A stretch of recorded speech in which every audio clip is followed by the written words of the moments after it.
Justin J. Pearson, and I'm running for president of BSG. There are a few reasons that we're running this campaign this year. One has to do with representation. How can we represent all voices in a conversation? I wanted to do this by partnering with organizations from the Bowdoin Democrats to the Bowdoin Republicans. I want to bring together different voices, dissenting voices, voices that may be more liberal or more conservative, in order that we can reach a point of sort of the radical middle. Yeah, so that was that video of Pearson clearly showing an activist spirit from the jump. And of course, you're gonna have members of the right try to undermine that. And Tucker Carlson of Fox News loved to flex his racist agenda in doing so last night. I wanna bring everyone together, said Justin Pearson, in a voice that if you closed your eyes, you could easily imagine coming from a suburban orthodontist. Justin Pearson wasn't white, that's probably how he got into Bowdoin in the first place, but he did a fantastic impression of it. What a nice young man. Has he considered the apprenticeship program at Citibank? That was the old Justin Pearson before his transition. Oh, I love it. Interweaving those dog whistles with absolutely racist right-wing talking points. That's exactly what Tucker Carlson did.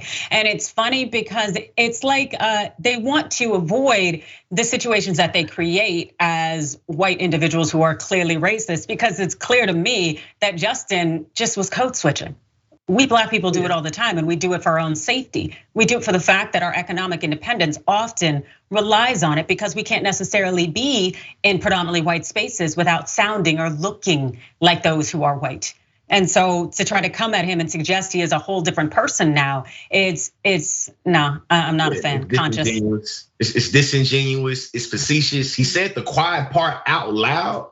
And we recognize that a lot of Americans when they go to college, we go through a very radical phase, or we go through, some people go through big processes of radicalization. What we've seen is that he was trying to play in the middle to be able to try to effectuate change. And some reason he came to he came to the conclusion that the way in trying to be in the radical middle, it wasn't what it was, and he started going left. So to me, it seemed like it'd be more productive if Tucker Carlson was able to ask himself, what was it that changed young Justin from saying that to doing this, instead of trying to trivialize his Blackness or trivialize the way in which that he's speaking? Because to me, they came out as being very pathological. I.e., if you close your eyes, you sound like an orthodontist. It's like, so do you think that the way that Justin sounds right now, he cannot be an orthodontist? Because I believe, based off what I've seen from Justin, he'll be able to be whatever the hell he wants to be, outside of whatever limitations Tucker Carlson put on him. You know what I'm saying? And then lastly, think about it. Do you think the kids seen that? I think they did. If I'm a 9th, 10th grader, if I'm a 12th grader, I'm gonna become a Bowdoin eggs very soon.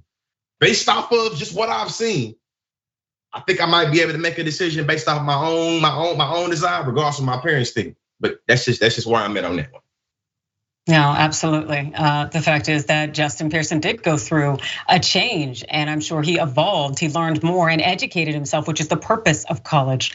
And to see Tucker Carlson use that again to advance racist right-wing talking points, to advance these kind of stereotypes about Blackness and the thought that he has to speak a certain way or look a certain way, otherwise he's not authentic. And it wasn't lost on me that Carlson also used the word transition, and he put a hard T on that as far as I'm concerned. Again, they're trying to stoke people's fears, advance this kind of right-wing agenda, and use these triggers to continue to advance this us-them agenda. And so the fact that Carlson's even spending his time trying to tear down Pearson tells you that Pearson is doing something right.